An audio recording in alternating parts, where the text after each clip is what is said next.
right. Good afternoon, everyone, and thank you so much for joining us. Apologize for a bit of a late start. My name is Mary Brooks. I'm a fellow for cybersecurity and emerging threats at the R Street Institute, a DC-based public policy-focused think tank. Thank you all for joining us for today's event, Measuring Success in Cybersecurity, for what promises to be a really great conversation with some real experts in their field on the state of national level cybersecurity metrics initiatives in the US and what that means for our overall security. So we have a two-part program today. We're going to start with a brief introductory keynote by Dylan Pressman, the Director for Budget and Assessment in the Office of the National Cyber Director.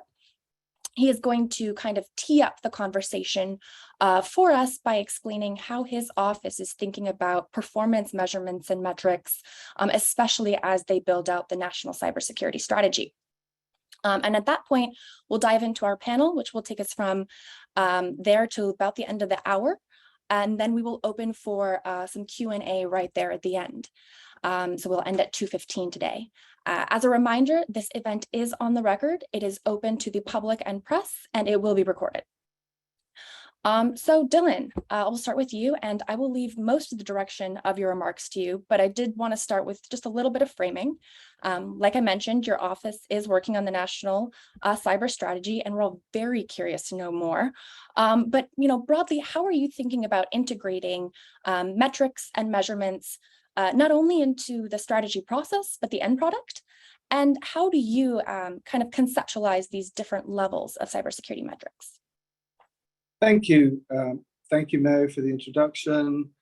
Before I kick off, I'm just going to give a little bit of context on who I am. So I've been in the federal government for about 25 years. Most of that time I've been in the budget and congressional arena. I've served under 5 presidents. I've served at the Department of Justice, Education and Homeland Security. And immediately prior to joining the Office of the National Cyber Director, I served as CISA's first budget director.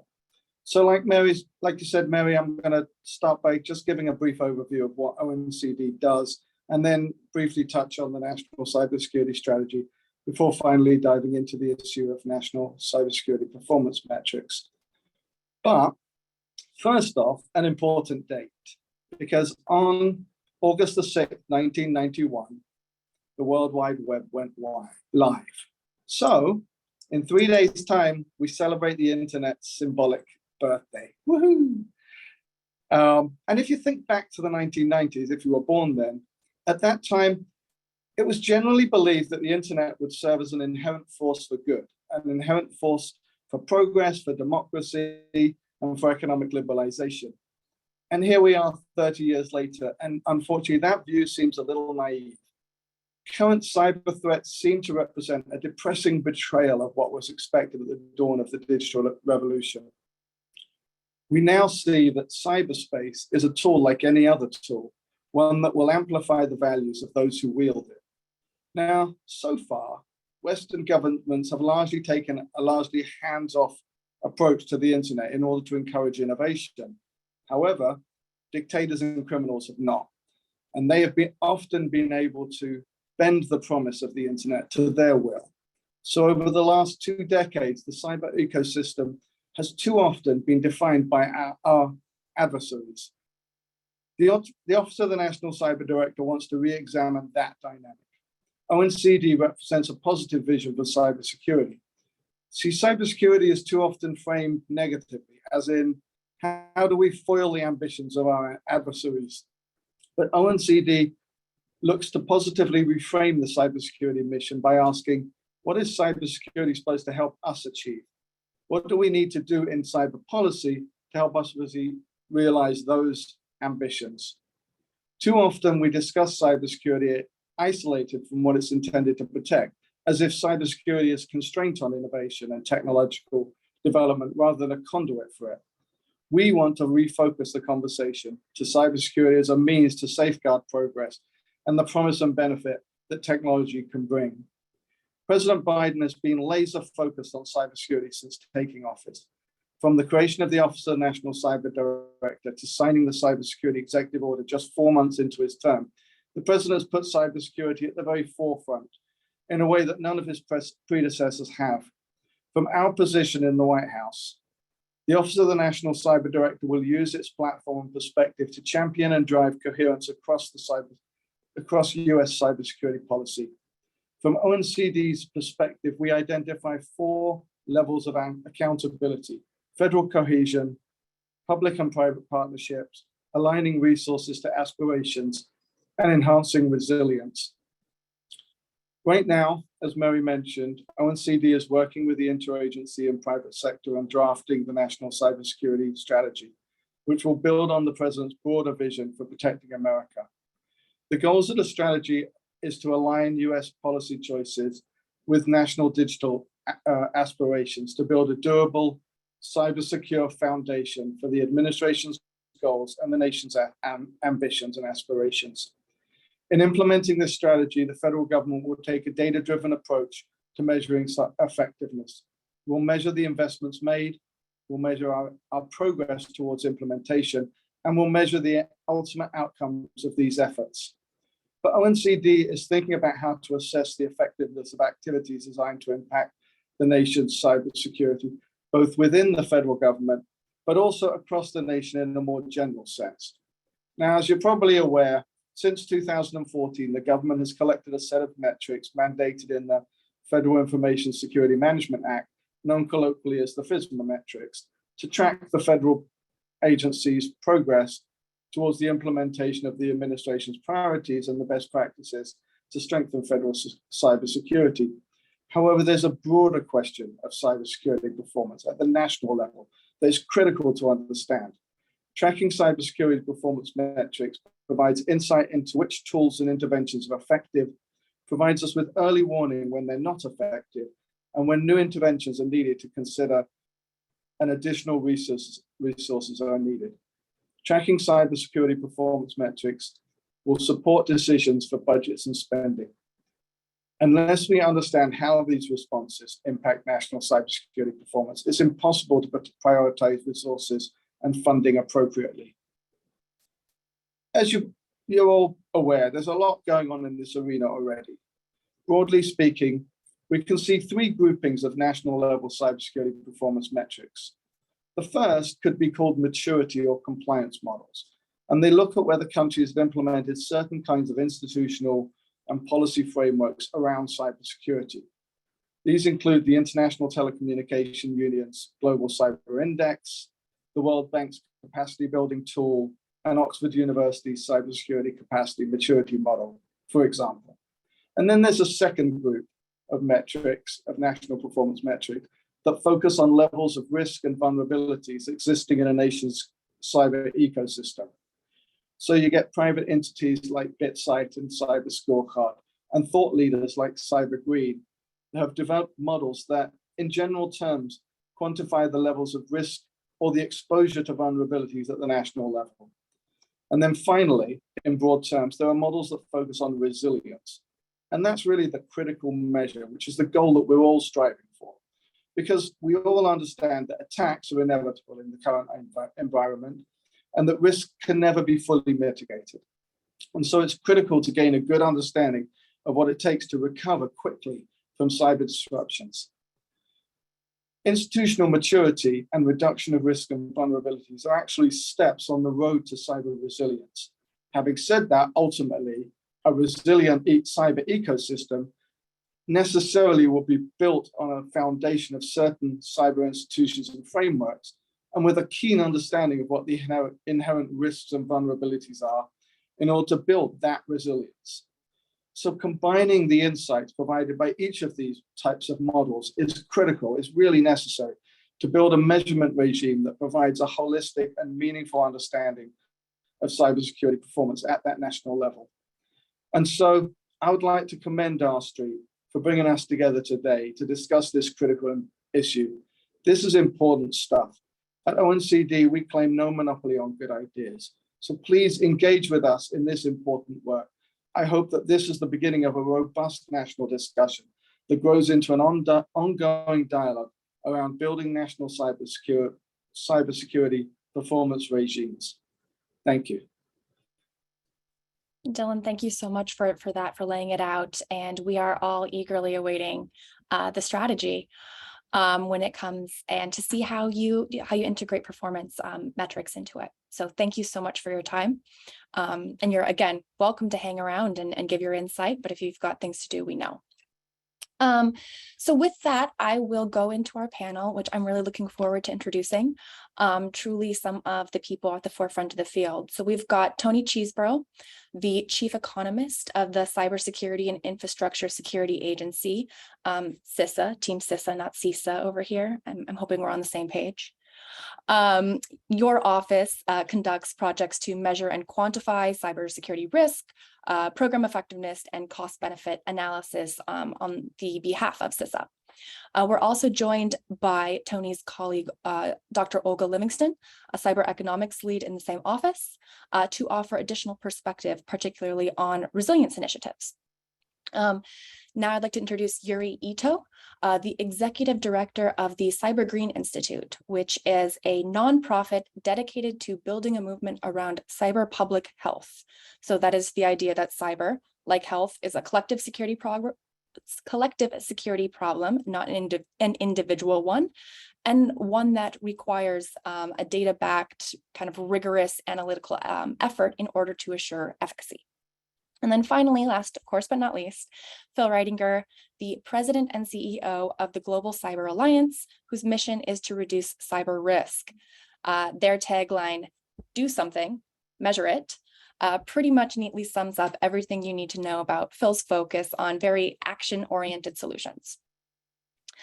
So Yuri, I would like to start with you, and I'd love you to set the stage for us just a little bit more here.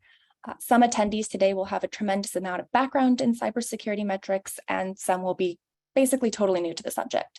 So can you just start us out a little bit with why metrics matter, why it's difficult to create a robust metrics program, especially at kind of national and federal levels, and kind of what that takes. Sure.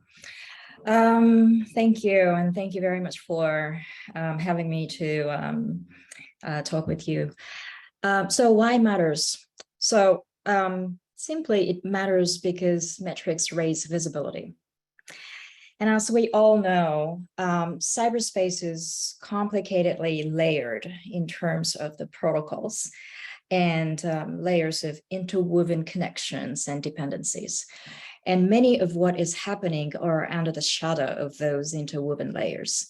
So just to give you a simple example, there are probably not many people, even techies, who can describe what is precisely happening every single steps from the moment you type in the domain name, for example, cybergreen.net, into your browser tab till you see the website contents uploaded on your device. There are so many processes happening and many operators in between that moment, but none of us can really precisely describe them. This is how invisible we are in cyberspace. And what we see visibly or observable things that we can count, really only the tip of the iceberg. So let me change a little bit of gear and then use a public health example here. When New York City Health and the CDC raised health emergency alert about monkeypox, it is outbreaking in New York City. I think that was on Monday. Apparently, one of the 4 patients in the US is in New York City. And how can they quickly assess this outbreak? Is because we have population data and vital statistics. And also there are institutional systemic mechanisms to collect such patients' data in almost real time. Unfortunately, we do not have such a vital data or data collection mechanism in cyberspace. And without reliable data on the number of, for example, internet connected devices, we will struggle to answer even basic questions like, is malware increasing? Or the killer questions every year at the RSA conference to feel, is cyberspace getting safer from last year? It is hard to answer these questions without ecosystem-wide, robust metrics-based measurement. Going a bit further, we are also unable to assess the effectiveness of mitigation efforts, identify the wider determinants of cybersecurity risks, or predict future outcomes. So metrics certainly matters. And then that's the difficulty of creating a robust metrics program. So the biggest challenge is data. We need to build a foundation of ecosystem-wide measurement on vast amount of high-quality data. We have little of it.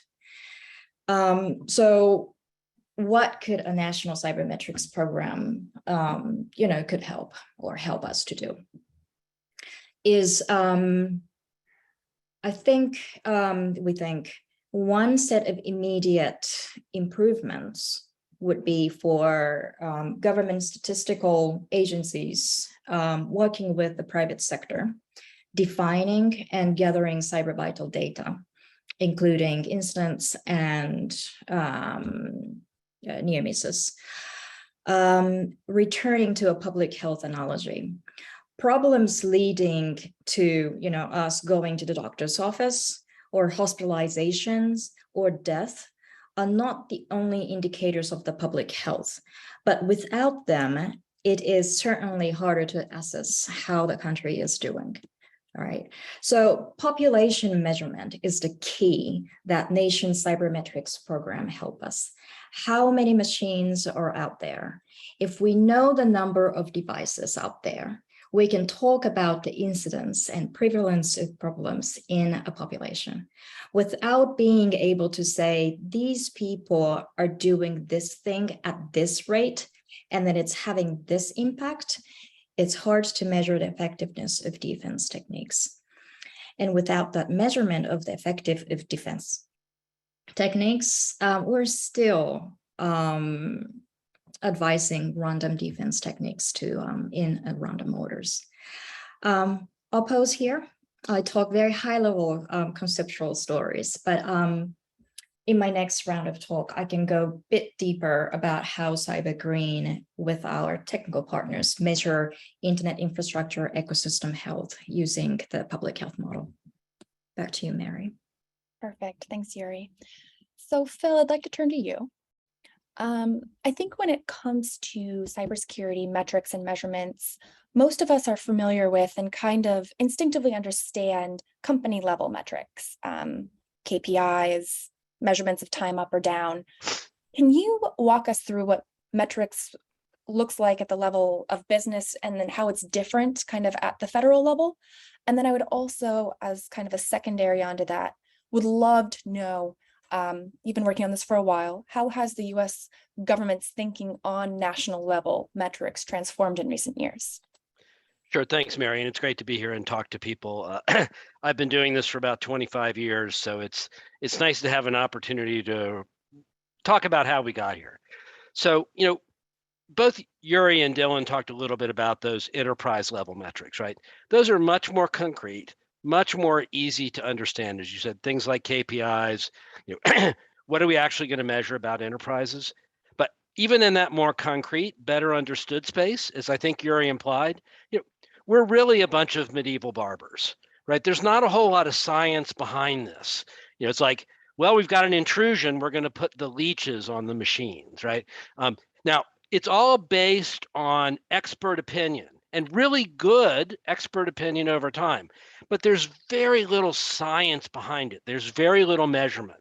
If you ask a CISO now, if you install two-factor authentication across the enterprise, how much of your risk are you going to mitigate? They're going to say some, or maybe give you a lot, right? If they're really, really confident. Or they'll give you a stoplight chart, red, yellow, green, those sorts of things. Because putting a number on that, even at the enterprise level, is super difficult. Now, we've gotten a lot better in that space. There have been companies that do things like measure how you how many publicly exposed vulnerabilities you're presenting. And then Dylan mentioned companies like Security Scorecard that now come in and look at a whole bunch of things and give you what your score is, right? But even that score is a little diverged from actual risk. It doesn't say how vulnerable you are, and if you are hit, what your losses are going to be. And at the end of the day, the only unit that really matters in risk is dollar signs. I mean, what's the actual possible loss or lives lost? You know, those are the things that matter. Now, you take all of that aside and you say, now we want to look at that and we want to integrate that across an entire ecosystem and figure out what's our risk from an attack on a spectrum of critical infrastructure players, right? That's super difficult to do. And groundbreaking work is being done in the space by entities like the NRMC and Cyber Green, both in the public and the private sector. But they're starting from, you know, a really, really difficult place, right? I would say the history of this, just to go through it briefly, started in about 2001, right? And 2001 was actually a pivotal year in cybersecurity metrics because a couple of things happened. The FBI did its first internet frauds report, right? And it was actually, back then, it wasn't internet crime, it was internet fraud that they measured through the Internet Fraud Complaint Center. The Bureau of Justice Statistics also did its initial examination and published a report in 2004, the National Computer Security Survey.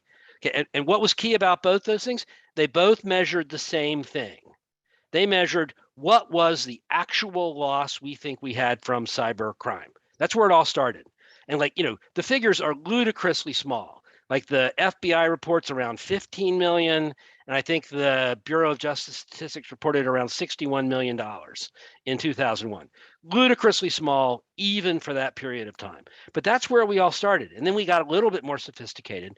We started looking at reports from about how many vulnerabilities were in common commercial products. What we now do, if people are familiar with CVEs or common vulnerability enumeration, you know, reporting of public vulnerabilities, we'd say, how many vulnerabilities were there in Windows, right? And we'd actually look and say, last year there were 11, this year there were 12. We're less secure because we had 12 vulnerability reports rather than 11. And of course, that's really just as ludicrous, but that's where we started from. With the establishment of DHS, we started to look at things like, what's the real risk, right? But we're still, I mean, we're just barely going down the road to build out that capability. You know, a lot of this started with even before the creation of the National Risk Management Center.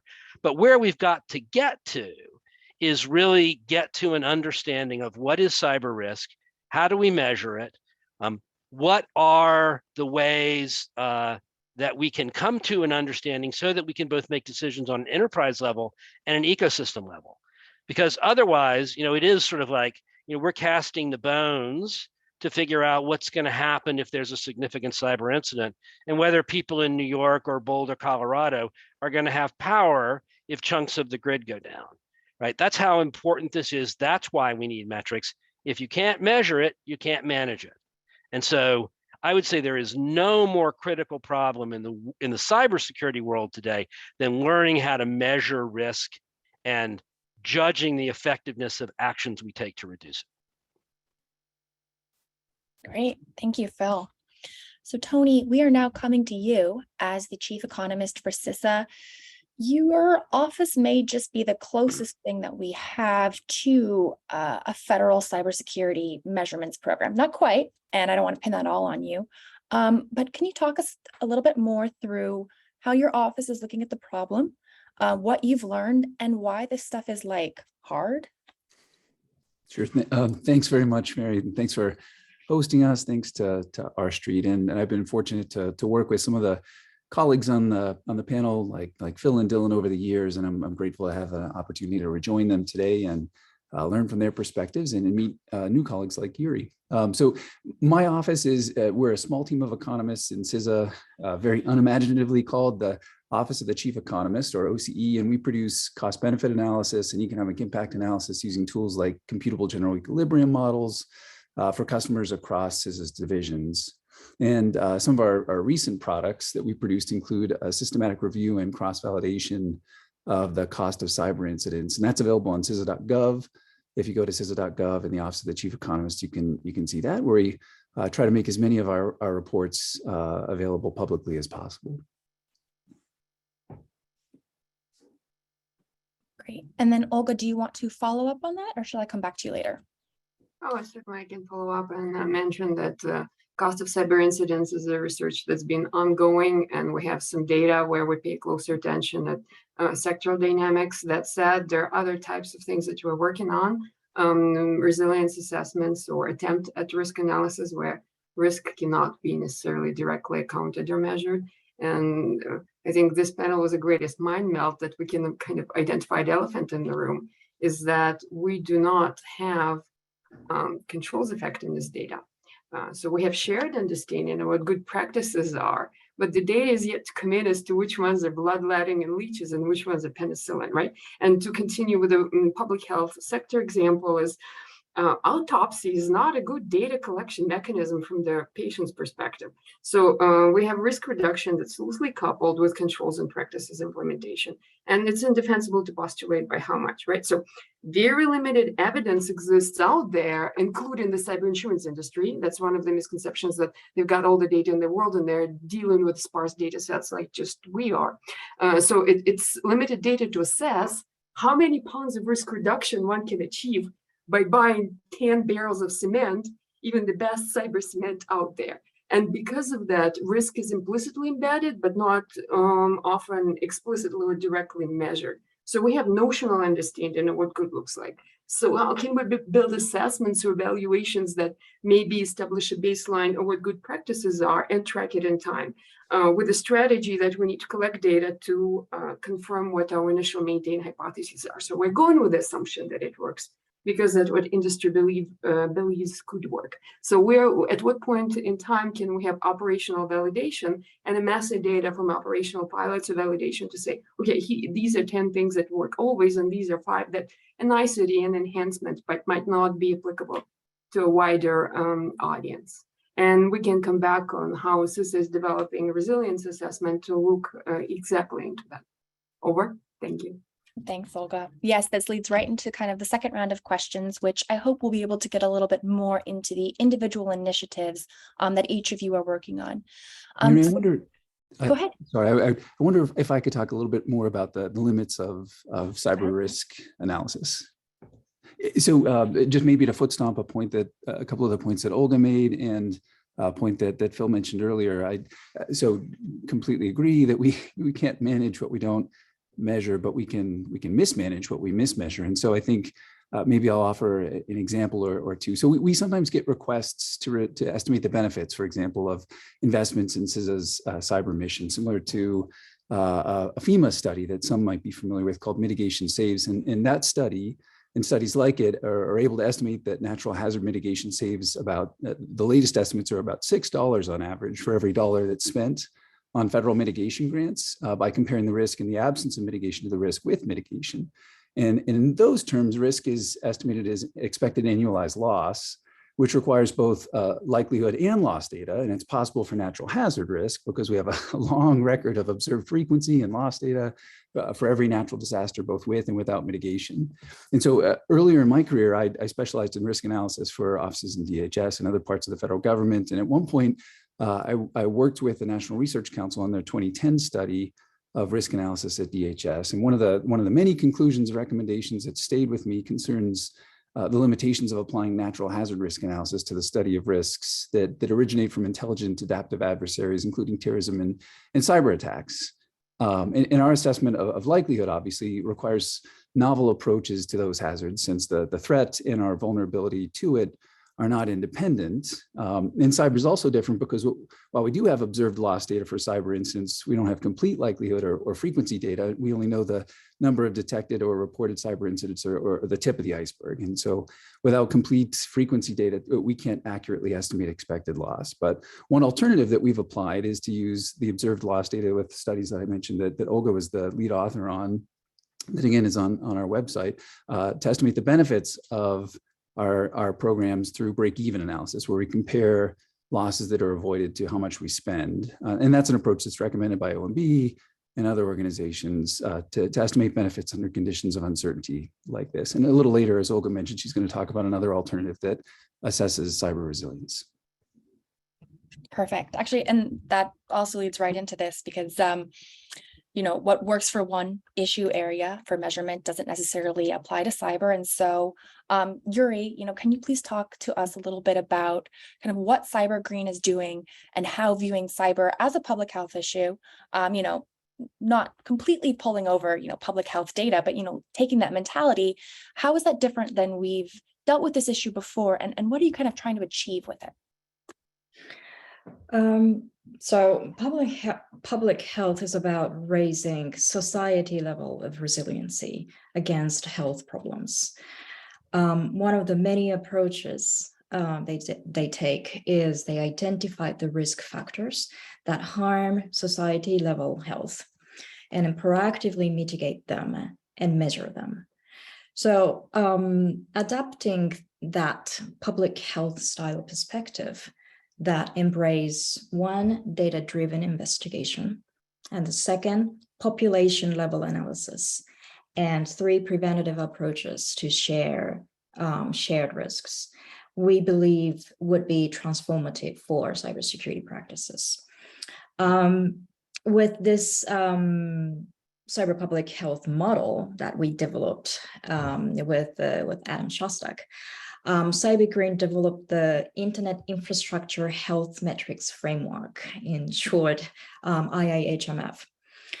And this is a set of models and metrics to measure the public health of Internet infrastructure. So if you would like to know a little bit deeper, we published our white paper on our website. You know, I think it's a reference link on that event email. And then this year, we are developing a prototype data platform and scoring system. Which will be the first comprehensive efforts to measure a global cyber risk that harms society level systematically and continuously. So today, we conduct weekly global scans of open services, which is if it's been abused, well, it's exposed to the internet, and once it's abused, it could used as a platform of the application attack infrastructure. So we measure those open services like OpenDNS, NTP, SNMP, SSTP, Trojan, across 4 billion IPv4 addresses, and then also measuring the level of DNS security and routing security globally.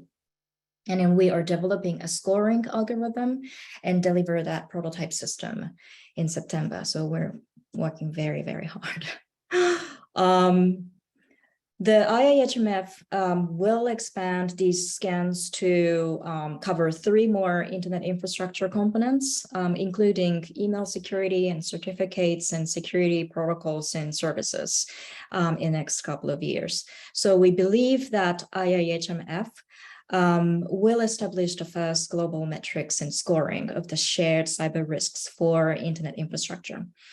And I really appreciate that huge respect to our collaborating scientists, such as our metrics advisor, Dan Geer, Adam Shostak as a leading scientist on this, and University of Washington team collaborating with us.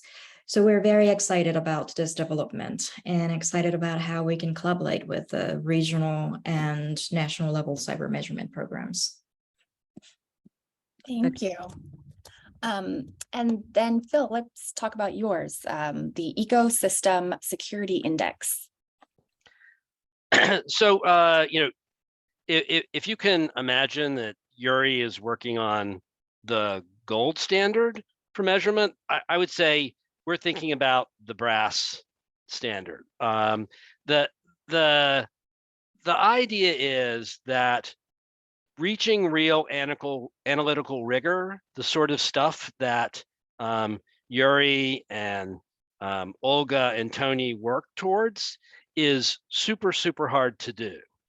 And we've had some success. There has been some success in sort of starting from a perhaps less risk-focused, rigorous perspective on the enterprise level. So companies like Security Scorecard, BitSight, which Dylan mentioned, these companies give ratings to companies so they can do at least benchmarking in sort of how they compare with some detail about different pieces. What we're trying, so the ecosystem security index working group is sort of really, it's a lightweight coalition. It's a coalition of the willing, of a group of people that have gotten together to say, can we build an index that will help us determine the security of the ecosystem or different parts of the ecosystem to do benchmarking, both to bring public attention to help and to help drive research, right? So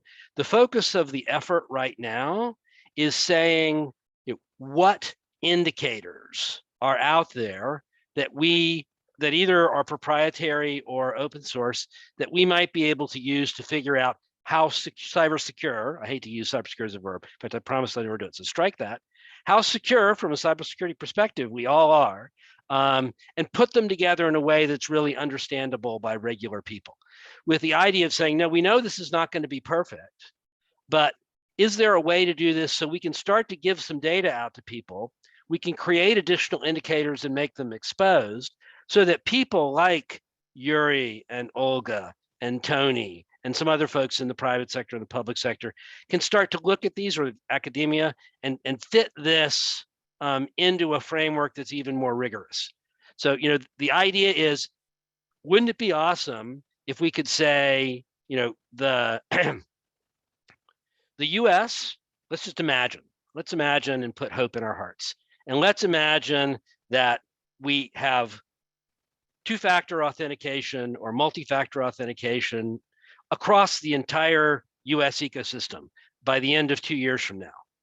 Well, we'd like to be able to measure what's the security of the US as compared to another country that didn't do that. How does that reflect? Is there a way to sort of tie all that together? And maybe it won't be perfect, but it would be nice to have something that we could use as a baseline. Because, my organization's orientation is, let's do something that's practical to start, and then try and spin from that, try and revise it, try and agilely develop new things. And we've got great people like Yuri, like Dylan, participating in that discussion. Right now, we're still in the, is this possible? What are the indicators would we use? How would we fit them together? And then can we make sure that they're available to really rigorous work like Cyber Green does, to try and move the state of the art forward? So can I ask, what are your early level takeaways? It's really early days. I mean, like, we've met once, right? So we've got, it's hard to give you other takeaways other than, I think people are really interested. The more people know about metrics, the harder they perceive the problem to be. And the more, I would say, cynicism they have about whether this will work out or not. But that's all completely okay, right? I will say, anybody who works in cybersecurity, every year you do it, you get more and more cynical because you've seen the things that don't work. But I think the early takeaway is that there's a lot of interest in trying to figure out what indicators we can assemble, and then see if we get something useful out of it and make it better. And that there's desire to start small and see if we can grow bigger to be more helpful. Other than that, it's kind of hard to say anything. Check the space by the end of the year. I think we'll have more to say by then. Maybe we'll have to do a second panel. So Olga, turning to you, I'm really eager to hear about your work in resilience, because when we talk about metrics, there's a lot of discussion about how it's very difficult to even kind of do the low level metrics. What are the number of attacks that we've been seeing? And higher levels, higher levels of metrics and measurements like resilience are, if we can get them right, a lot more useful to helping decision makers change course and to really measuring, that elite, never answerable question, are we safer in cyberspace? So please tell us more kind of about the work that you're doing on resilience measurements and kind of what tools you're trying to develop in that space. Yeah, thank you, Mary. We are developing a cyber resilience assessment that evaluates conformance to a set of practices that are focused on resilience and degree of their implementation. So it's an evaluation that identifies like basic things. Are there bad practices in place? Cyber essentials are implemented, and there are several tiers within that, right? Basic, intermediate, advanced. Are there additional controls in place that enhance resilience even further, right? It's further down the NIST CSF list, or 853, all the way to a set of more sophisticated practices or capabilities that are there to withstand a more of advanced persistent threat. That's NIST 800-160.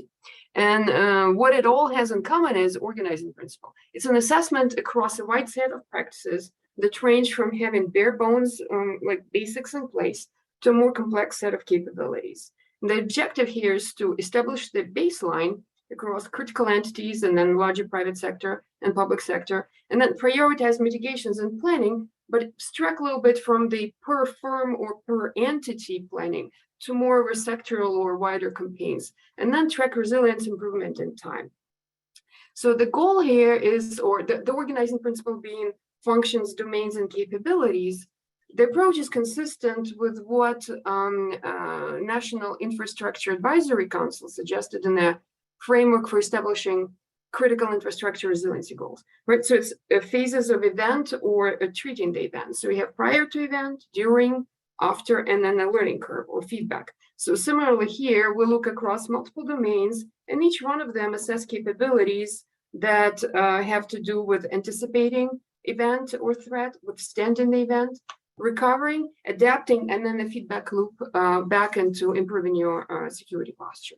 So the idea here is the following, that resilience is assessed in domains, right? We have multiple capabilities per domain, and then within each capability, there's a progressive levels, so tiers. So we have degrees of implemented practices and controls. This is a common criticism, is that, well, we're just counting toothbrushes. What's the depth of inspection that's required to ascertain or discern how well things are implemented? Separate question being how well they're working in the long run. So the idea is that higher tier per capability, right? More capabilities get you higher resilience, which in turn lowers risk. With a caveat or limitation that, yeah, there's only notional coupling between higher resilience and lower risk. So this is the epitome of economics. More stuff is better without being able to tell by how much. It's an ordinal concept. So if you imagine just bar charts per domain, right, we're SaaS, we're like here at the firm level, somewhere here, aggregate at the sector level, and then we reassess and propose mitigations and hopefully improve that state of practices in time.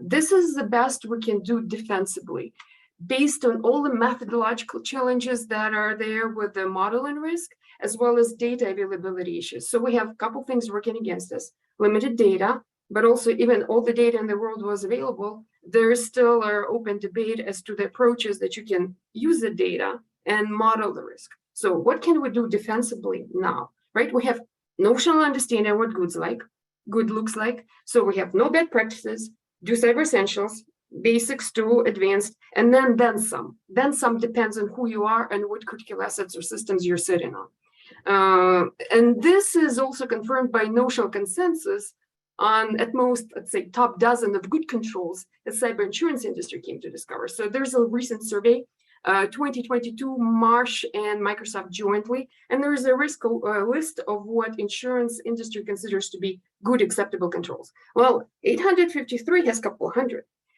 Insurance list or cyber insurance list understanding and preference is about a dozen. So that tells us what an abyss we have between what we think is penicillin versus what the industry perceives as effective intervention or control or practice. And so as a result, at most we can defensively say that improving resilience lowers risk without being able to say by how much. So this is a particular point because the moment we say implemented X reduces the likelihood of cyber incident by Y percentage, that's an open invite for any formally trained risk analyst to have a field trip. So I strongly believe that just numerical something does not translate into quantification. Defensibility is the part that's missing. So we do not say we're measuring risk, we're not, right? What we can defensively measure is the conformance to a set of practices that enhance resilience, and then the degree of the implementation that anticipating more is better, and then tracking it in time, cross-correlating with other data sets, aggregating it across various groups of entities. So the idea here is we're going to prioritize mitigations based on industry understanding of what best practices are, and then progressive ranking or progressive level of capability within these practices. With, again, anticipation or plan that data would start to reveal in itself if we're more focused and organized and strategic about both the data collection and asking for operational validation, anything we're attempting for the system, right? Because if we go with a faith-based into RSA, budget depletes quickly. Alternative way of going around it, and that's what, or a practical workaround, that's what Yuri and Phil talking about, is that one can assess bad observables or risk factors. Ideally, you want to have both and correlate the two with potential, with perspective of what the network and assets look like, right? So not having that complete picture, how can we piecemeal this together? And then again, the emphasis here is that construct the baseline on things that we understand, track in time with the data revealing itself as to what worked and what didn't. And again, emphasis here is that it's proactive anticipation of what it is that we need to track, because this post-mortem autopsy is not something that could be a generalizable, defensible, long-term, sustainable data collection. So how do we go about it in a local firm level or entity boundary view and unit of analysis with a meaningful cross correlation and aggregation across sectors, within sectors, and so on. Over. Thank you. Thanks, Olga.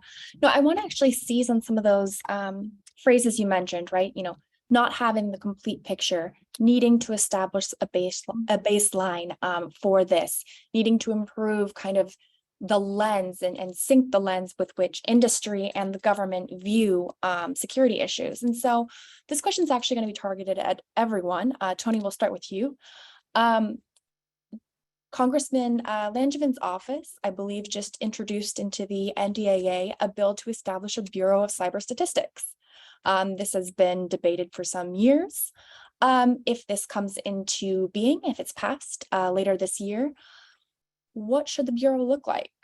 Where should it focus? Where could it make an impact? What shouldn't it do? Feel free to not answer all of those, but pick and choose, and then we'll popcorn to everyone else. Sure. Thanks very much, Mary. So first of all, I'll just say it's my own opinion. I'm not speaking on behalf of CISA or the federal government, and I suspect that Dylan may have an official position that he'd like to share. But I think a good start would be to have the BCS established following the best practices that were outlined by the National Academy's Committee on National Statistics. It published its 7th edition of Principles and Practices for a Federal Statistical Agency just last year. And one of those principles is independence from political and other undue external influence in developing, producing, and disseminating statistics. And so, as an example, the Bureau of Transportation Statistics and the Energy Information Administration, their products are not subject to clearance by executive branch officials. And so similarly, the BCS shouldn't need approval for data collection or the substance of any of the statistical data products or press releases, so that it's free to collect the data that's necessary to establish a nationally representative set of cyber statistics.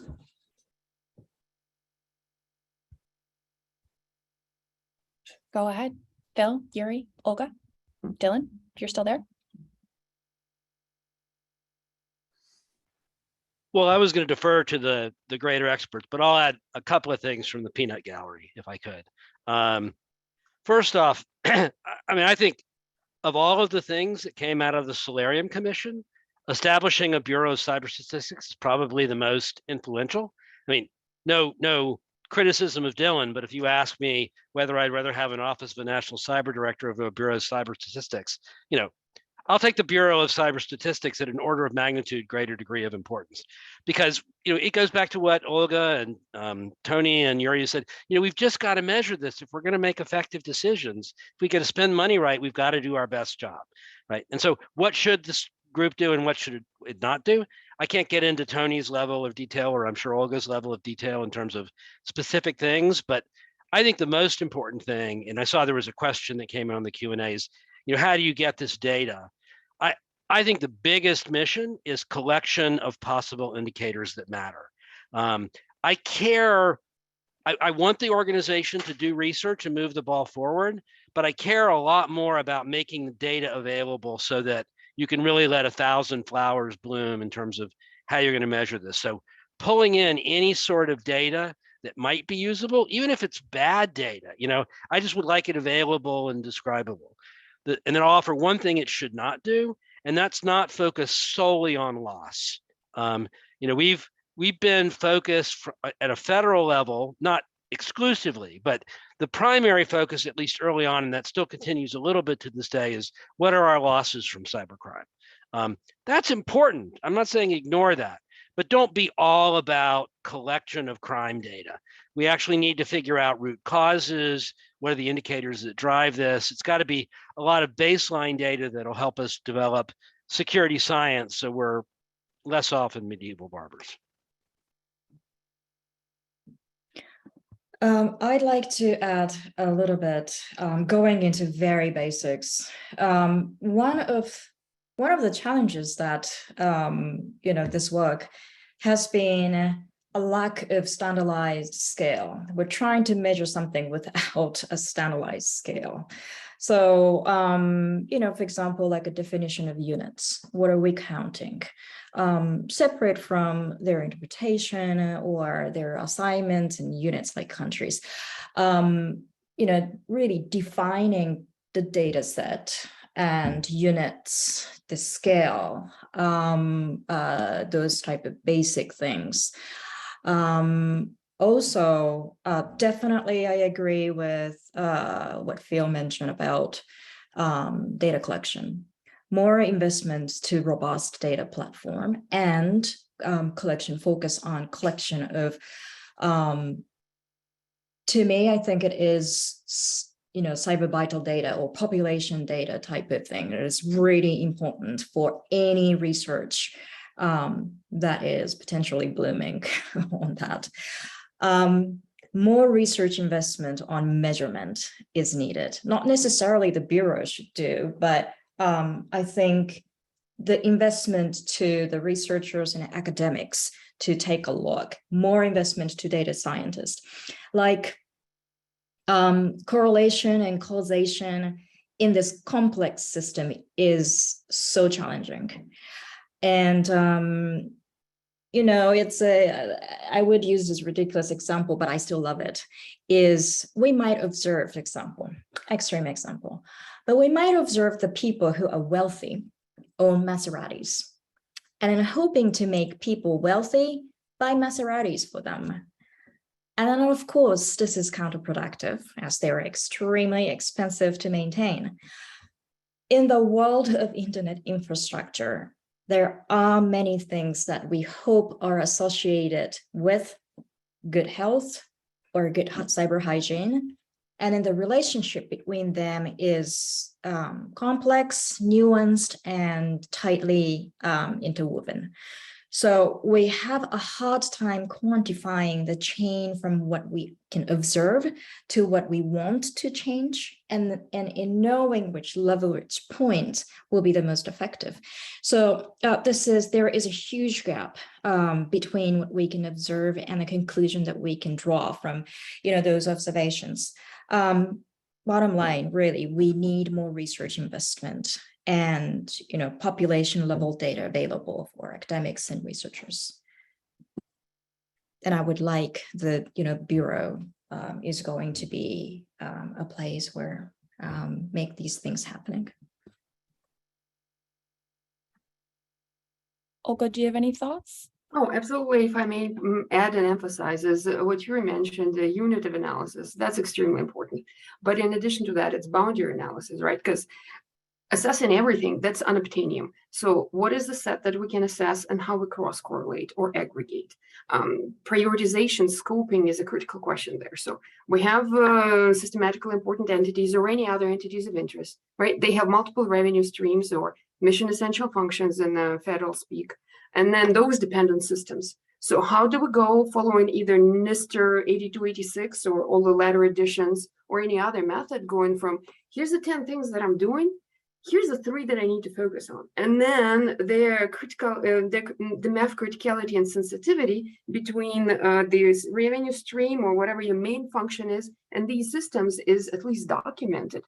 So we're expecting that there will be a varying makeup of who knows what about their assets, which ones are critical. Is this done manually? Is it done at all? Is there a level of automation that could be done? So this is all a secondary question to a bigger one is, and we're going to collect. What are we going to collect on, and what's a meaningful unit, but also boundary of analysis? What is that subset that we can attain or minimum collect now, and then build from that?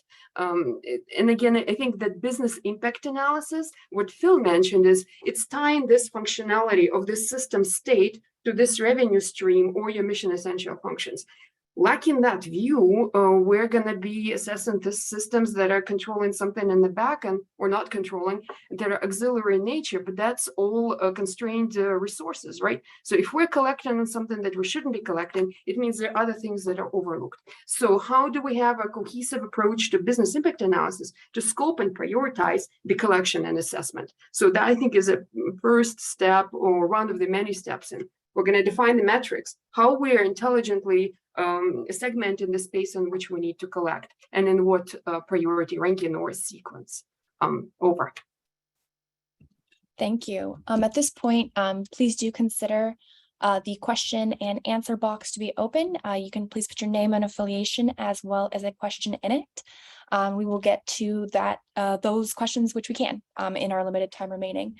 I do want to paraphrase one that seems to be actually quite relevant for this discussion, which is, what should the relationship between, or, how can the relationship between industry and government be, improved via the BCS?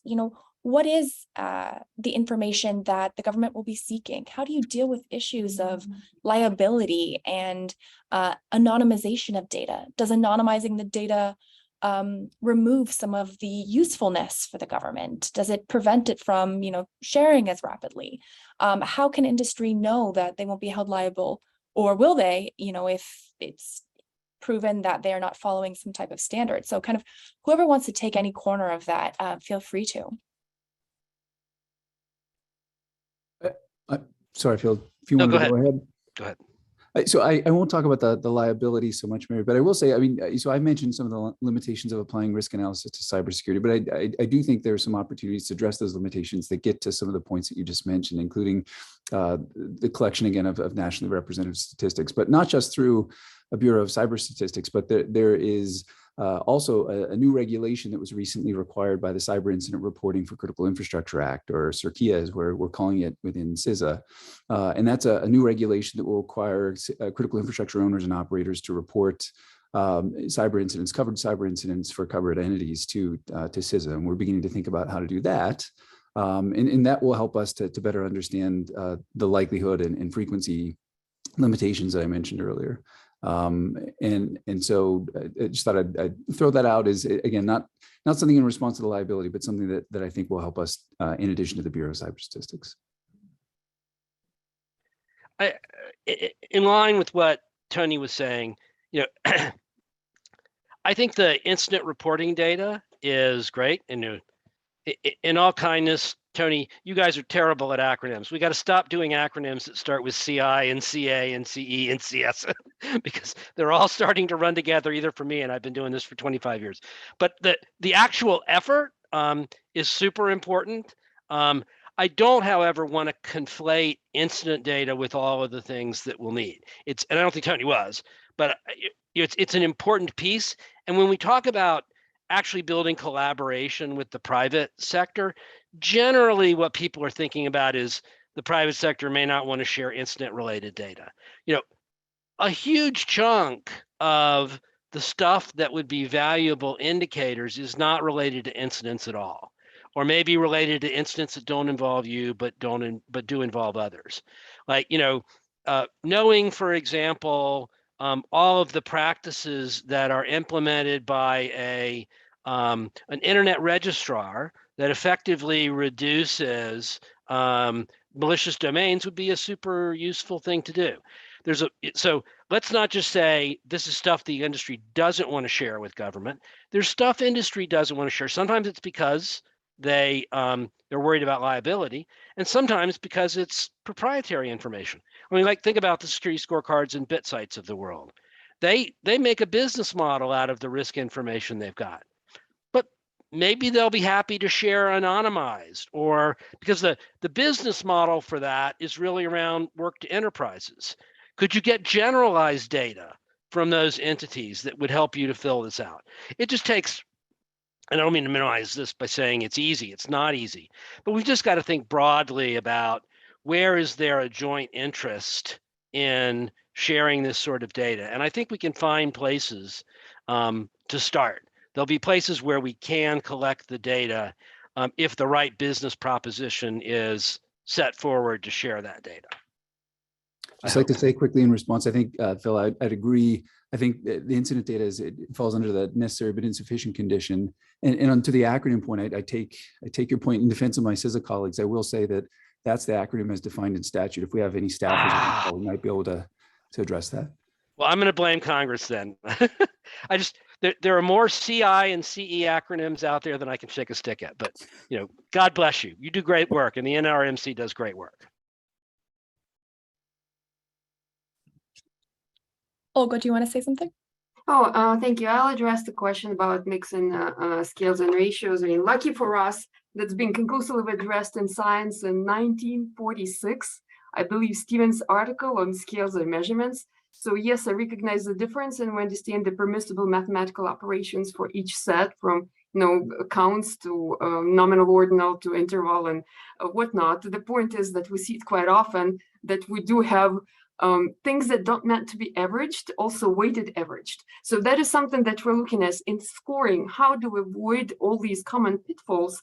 Because things that are seemingly intuitive quite often produce exactly the answer that you're not being able to justify from a mathematical standpoint. For example, don't take long and grain multiply and get to steal from my colleague medium rare, right? That's the unit of analysis that does not mean absolutely anything. Yet we quite often see that in the heat maps. So thank you for pointing it out. We're acutely aware, but if anything, that emphasizes the need for technical expertise and teams that would deal with data collection and risk analysis. Because sometimes it seems like you buy a book off of Amazon, read, and you can, turn up the model and produce the results. And that's to add to the point that numerical vomit does not constitute quantification. So we're very cognizant of the methodological limitations out there.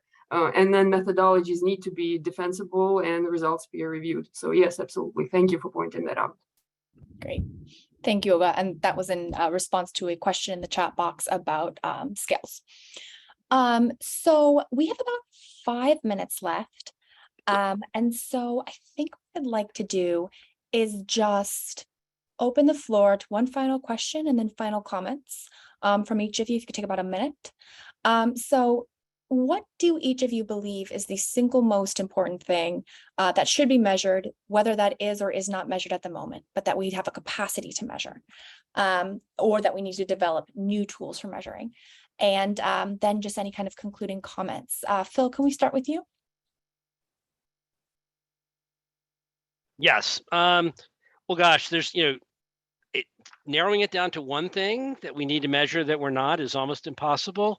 I'll pull out one thing, right? So, when we're doing, when companies are looking at other companies, when they're rating them, they look at all the publicly observable measurements. If there's one thing we could measure, I'd like anonymized and integrated data on the security practices, at least at a hygiene level, that companies implement. So, imagine you had an agent inside an enterprise that could just give you objective measurements about what that thing sees in the environment, about how, from an internally observable perspective, how secure the company is. Because if we could integrate across the insides of companies the way we can integrate across the outsides of companies, from small businesses to critical infrastructure, that would be a huge help in sort of correlating and tying back to causality around actual loss and risk.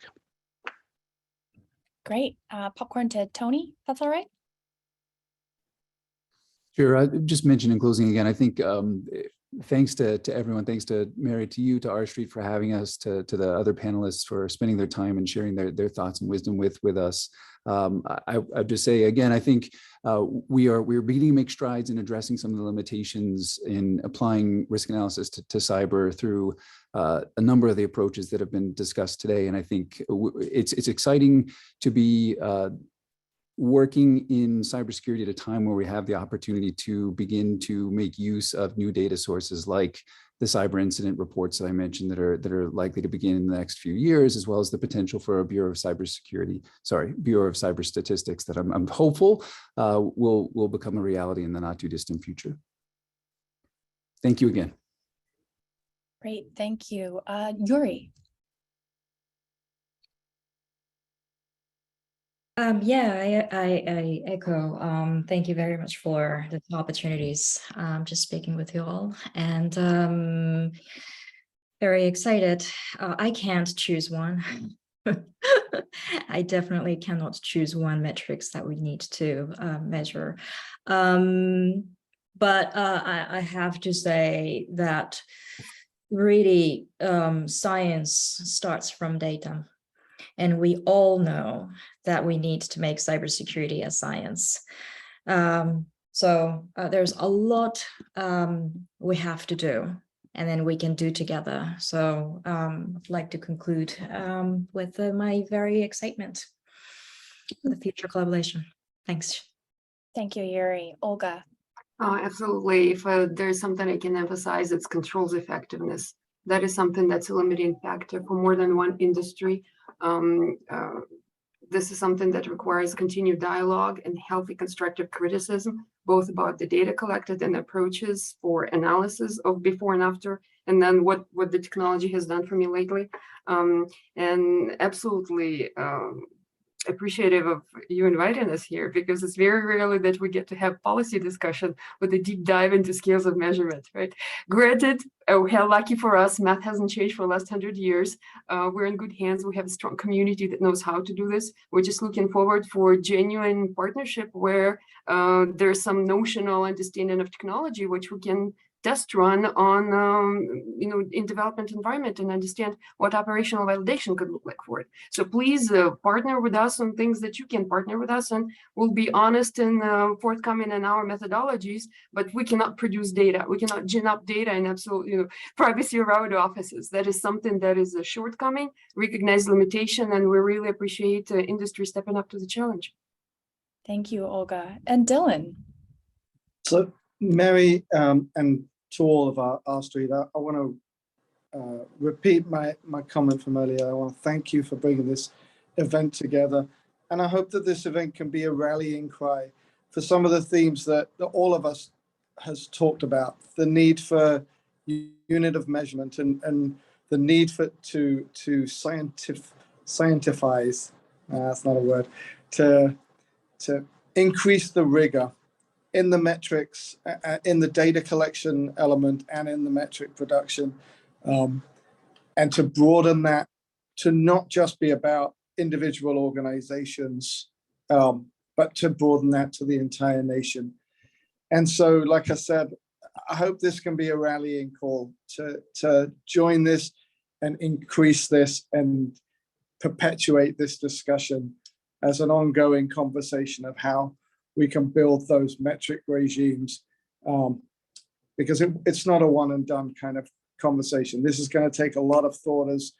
As Phil mentioned, this is something where we're going to dip our toes in, start small, start with what we can do with the art of the possible, and build into that ultimate goal of a performance metric that is holistic and ranges across all the segments of society, from the units at the household level to small businesses, to the critical infrastructure sectors, to government and beyond the international arena. So thanks again for bringing us together, for giving us the opportunity to talk about something we all talk about in our daily life.